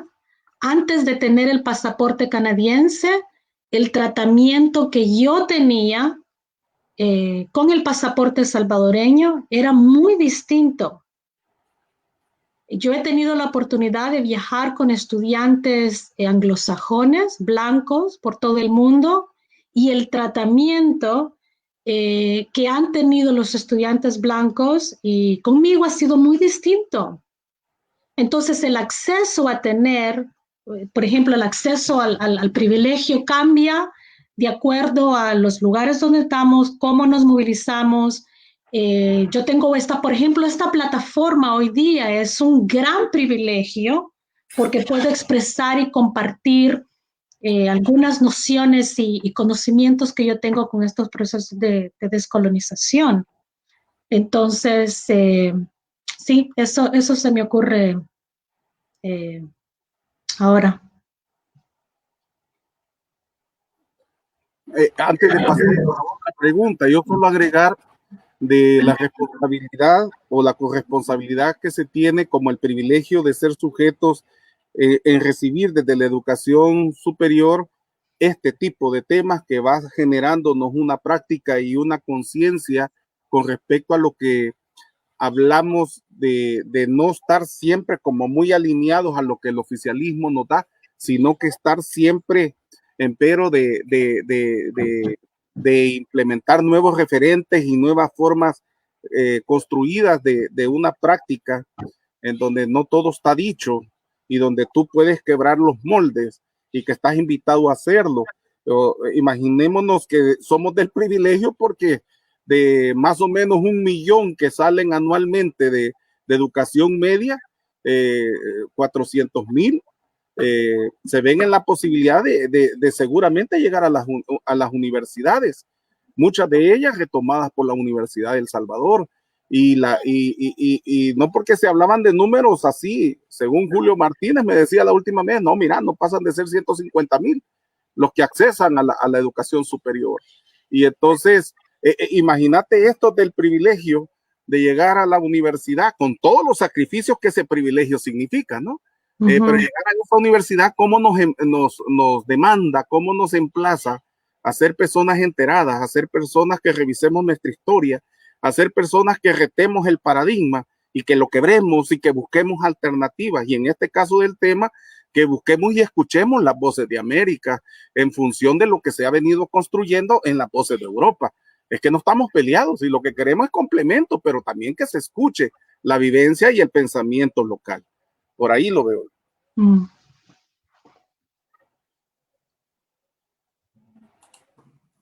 Vamos ahora con la pregunta de Andrea Carlos. Excelente ponencia. Mi pregunta es, ¿cómo se puede descolonizar a la academia, que en muchas ocasiones descarta trabajos porque no han sido producidos bajo el modelo de producción de información establecidos por las academias europea o norteamericana?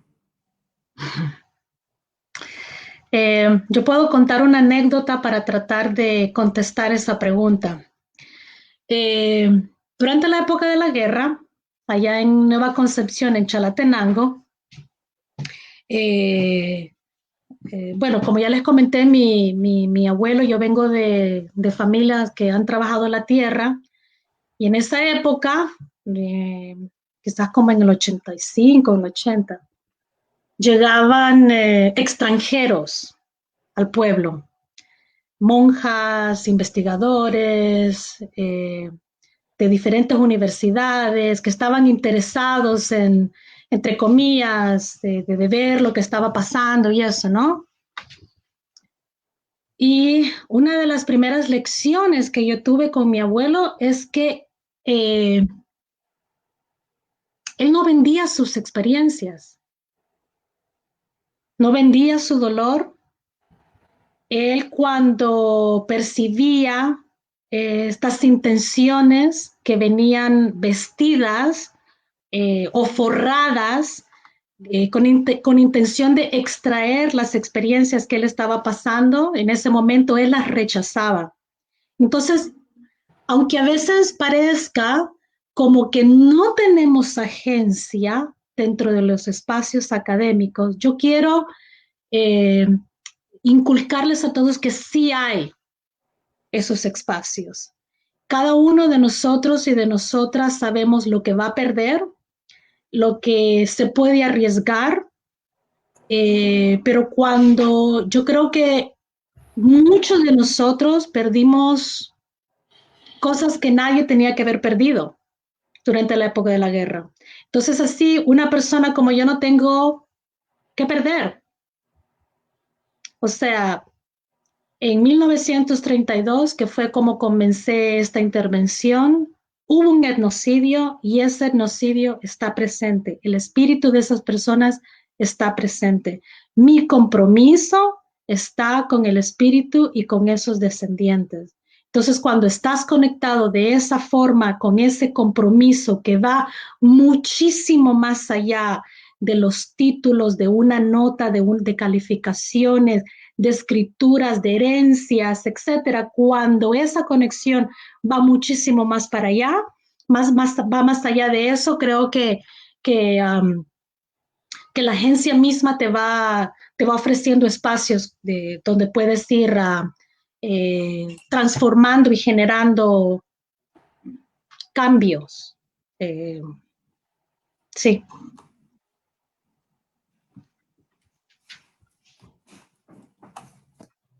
Interesante también la recomendación en cuanto, podríamos considerar una recomendación directamente. Y en estos momentos vamos con la última pregunta que tenemos para esta mesa. Morales Aarón nos dice, como menciona la doctora, y si nos negáramos a presentar o registrar la información de un pueblo, ¿qué otra forma existe de perpetuar la identidad de una comunidad, por ejemplo, indígena? Pese a que somos sabedores que sus nuevas generaciones no desean esa tradición o la niegan y solo van quedando ancianos con esa identidad que finalmente perecerán como cualquier humano. Es preferible dejar de registrar por el motivo de no caer en esa lucha académica por darse a conocer a través de lo exótico o tradicionalista.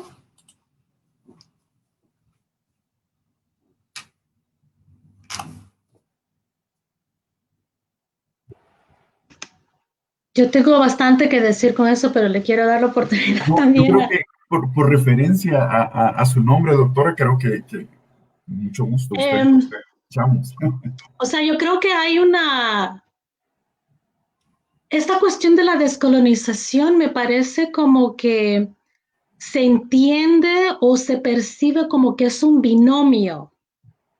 Como que si es una cuestión que se ubica como blanco o negro, como izquierda o derecha, como lo correcto o lo incorrecto, y se puede caer en la tendencia de crear como un romanticismo al conocimiento y la sabiduría ancestral como algo que quedó mucho tiempo atrás.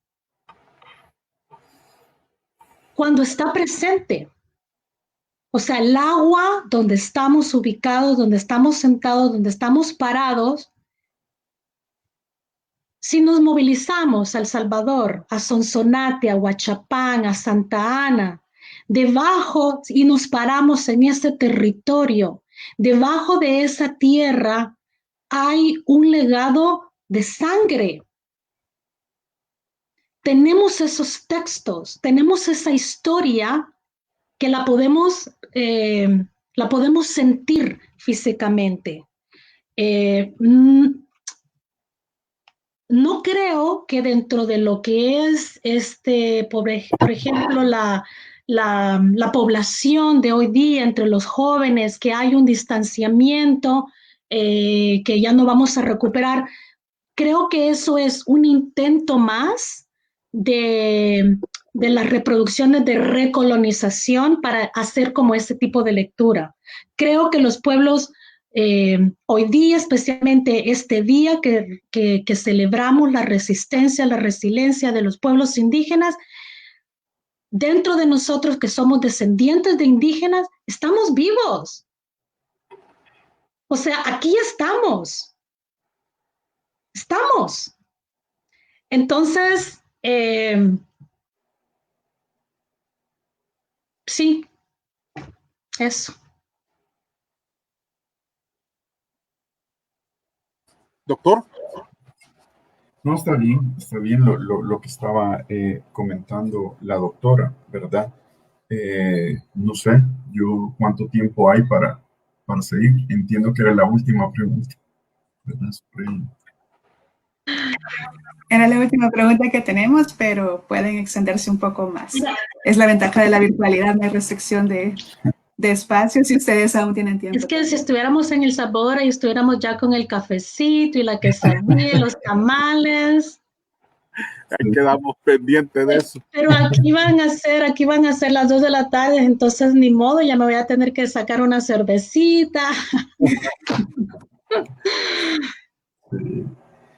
Bueno, volviendo en realidad al tema, creo que siempre es interesante esta temática, compartirla con colegas que están en otros espacios, ¿verdad? En otros espacios en el mundo y también me encanta conocer, digamos, la propuesta que se tiene de los salvadoreños de la diáspora. Eso para mí es sumamente importante porque siempre pensamos que los salvadoreños solo somos los que estamos en el territorio y no están, o sea, hay más de 3 millones de salvadoreños que están fuera, que nos están diciendo que tenemos que, o sea, muchas cosas de las que tenemos que aprender.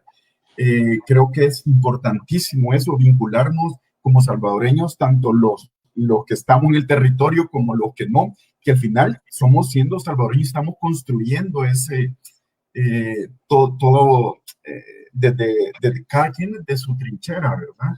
Yo creo que es sumamente importante eso y con una temática como esta que es fundamental y que no solo va de la deconstrucción o de la descolonización en el tema o sea, como académico de las ciencias sociales, de las comunidades indígenas, de las comunidades afro, sino que va en el pensamiento del día a día. O sea, creo que es sumamente importante por ello. Y la verdad es que también tenemos que ser, y aquí justos, porque también nosotros como académicos debemos que vernos, ¿verdad?, hacia adentro y decir, bueno, después de lo que he escuchado o de lo que estoy hablando, esto y lo otro, en realidad yo sigo con los canones sigo en mi práctica como docente, como investigador, con los canones en los cuales estoy hablando acá. Entonces,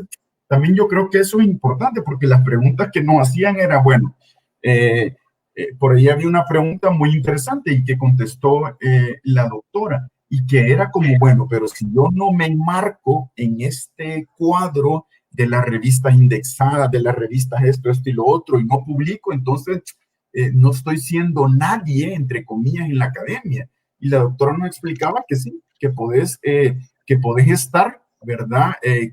Lo que pasa que eso es parte de ir, entendería yo, de esa deconstrucción también de la academia, que es donde ese marco es probablemente el más duro y cada quien debería decir, bueno, ¿dónde quiero estar? Si quiero estar dentro de ese marco o quiero salirme de ese marco y seguir, ¿verdad? Y cada quien, ¿verdad? Cada quien, porque tampoco es una obligación estar dentro o fuera. Sin embargo, en los canones de la educación formal, digamos, te llaman a que estés dentro de ese marco, pero lo que explicaba la doctora es interesante, pues, ¿verdad? Yo también quisiera aportar en esa línea y yo creo que sobre la pregunta de Morales, si es necesario ir registrando ciertas prácticas de los pueblos campesinos, semicampesinos o indígenas y el obrero, yo creo que sí. O sea, yo creo que es importante recoger la información, plasmarla tal como ellos te lo dicen, y eso implica, si lo sabes transmitir, llenar de comprensión y conocimiento a otros grupos sociales que no están vinculados a ese hacer concreto de la gente. Por ejemplo, miraba yo muy curioso cuando me enseñaron la semilla para sembrar caña o la semilla para sembrar la yuca. Y esto para mí era tan importante después llegar, mire cómo es la semilla de sembrar yuca, y era la misma yuca. ¿Verdad? Entonces, para mí, el comunicar esos elementos que como otredad, cuando yo llego hacia ellos y me doy cuenta cómo ellos son los que hacen el procesamiento de su siembra, como toda su sistema de creencias que hay vinculadas a la producción de la tierra y a los astros, Eso me parece a mí vital para conocernos, para intermediar en ese conocimiento. Por tanto, yo sí estoy de acuerdo en que se hagan esos registros y proyectarlos. Ahora bien, con el elemento de, miren, existen todos los grandes formas de cómo escribir a nivel académico científico y está reglamentado, ¿verdad? Hay formas de escribir tipo APA, hay formas de escribir tipo Vancouver, hay formas de escribir tipo, bueno, y hay como 10 formas de escribir, ¿no? O más. Entonces, pero eso no quiere decir que tú no vayas a llegar con tus desaciertos y aciertos de tus procesos de investigación en compartirlos en los blogs, compartirlos en experiencias de tertulias, en experiencias de comunicación, ¿cómo se llama? De difusión del pensamiento, no necesariamente en la comunidad académica científica, sino que otras formas de ir permeando el mismo conocimiento con otro tipo de lenguaje y aún rebelde hasta lo que a vos mismo como ser humano y como persona vendedora de tus servicios, a veces no lo puedes hacer dentro de la institucionalidad. Entonces, a mí sí me parece que eso depende mucho de tu referencia y de tu rebeldía que llevas intrínseca hasta para cómo te paras hacia la vida y los retos que tenés como persona. Porque muchas veces en la institución se tiene clara la línea editorial, la forma de cómo debes de escribir y a quién escribir. Y eso a veces te coarta, te enclaustra, ¿verdad? Entonces uno tiene que romper eso y tener otras formas y habilidades y ser ingenioso para llegar a otras formas de expresión y comunicación de la ciencia. Yo creo que hay un espacio muy importante y que debemos enseñarle o pasarle o transmitirle estas ideas a los que comparten el espacio del desaprendizaje con nosotros y que tiene que ver con la desobediencia.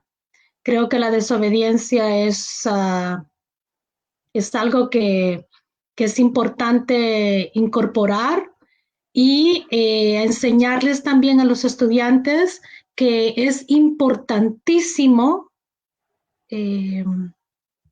tener una posición política dentro de lo que es los espacios académicos y aprender a desafiar, no necesariamente diciéndole que sí a todo. Creo que es importante entender y verificar, por ejemplo, de dónde vienen los fondos monetarios para X o Z proyecto. Creo que es importante estas alianzas que formamos porque dice que se va a ver bien en nuestro CV, nuestro currículum.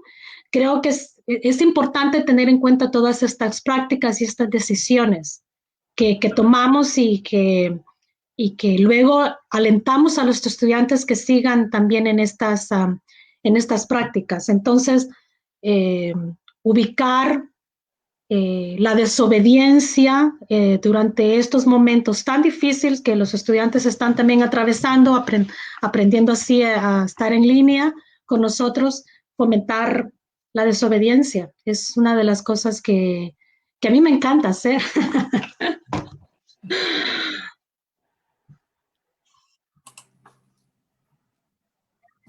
Bueno, realmente ha sido un gusto escucharles con todas las recomendaciones que han brindado, también esos retos. Hay un elemento que todos han brindado en cuanto a retos como estudiantes para ser siempre mejores y brindar lo mejor para la sociedad en la que vivimos. Agradecerles todos los puntos de vista que nos han compartido, las respuestas que han dado a las preguntas y comentarios. Mencionarles que el diploma de participación se les estará haciendo llegar por correo electrónico posteriormente. No sé si tengan algún comentario final, alguna recomendación final que nos quieran compartir. Bueno, su servidor solamente agradecerles, ¿verdad?, por la invitación. Saben que estoy en las órdenes para cuando me inviten, ¿verdad? Y ha sido un placer estar con la doctora Rodríguez, con el maestro Osegueda, en este conversatorio que es sumamente, pienso que es sumamente rico porque todos aprendemos, ¿verdad? Todos aprendemos siempre de lo que escuchamos de los colegas y de los puntos de vista, y esa es la ciencia, ¿verdad? De eso se trata la ciencia, así que siempre para su servidor este espacio es enriquecedor. Gracias. Sí, yo también agradecerles enormemente estar entre gente del Salvador, la verdad que siempre hace que mi corazón palpite de una forma así como al ritmo de la marimba y de otros sabores, y estar, la verdad, hablando en inglés sobre estos temas te cansa bastante la mente y el espíritu, entonces poder compartirlo con ustedes estoy enormemente agradecida con ustedes por la oportunidad, y que espero que podamos continuar. Y yo agradecido con los dos, la doctora Clelia Rodríguez y con el doctor Herbert Erquicia, y todos los estudiantes que son productores de este cuarto FOSESA, y que, como lo dije al inicio, con eso entramos, hacen de este espacio una discusión, una forma de debate, una forma de proyección y de orientación a lo que significa la construcción y desconstrucción de los paradigmas, de nuestros esfuerzos, de nuestro pensamiento, de nuestro conocimiento, de nuestra propia historia. Entonces, seguirles motivando a los estudiantes que hoy nos escuchan y nos han visto, a que este es el camino que hay que seguir para abonar a esto que tanto nos preocupa, la cultura. ¿Verdad? Muchas gracias. Nuevamente, muchísimas gracias a todos ustedes por aceptar nuestra invitación y por la participación que han tenido el día de hoy. Como ustedes mismos mencionan, esperamos tenerlos a los tres, ya sea juntos o en diferentes momentos en futuros eventos. Y bueno, en este caso, desearle buena tarde, doctora. Muchísimas gracias por permitirnos ser la comunidad que escogió para hacer más llevadera su pena. Ha sido un gusto para nosotros, y el día de hoy solamente mencionarle a nuestra audiencia que más tarde continuaremos con actividades. También a ustedes invitarles, ya que a partir de las 3 de la tarde tendremos ponencias de parte siempre de estudiantes. El día de hoy tenemos ponencias de estudiantes de la Universidad Tecnológica de El Salvador y de la Universidad de San Carlos de Guatemala. Y les esperamos a partir de las 3. Ya va siendo hora de almuerzo, así que también les deseamos buen provecho en El Salvador y una excelente tarde, doctora Rodríguez. Gracias, gracias. Un gusto, hasta luego. Adiós. Okay.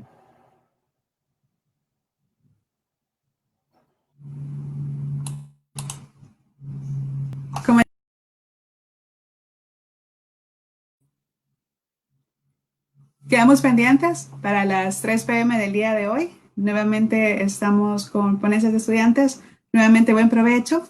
Hasta luego.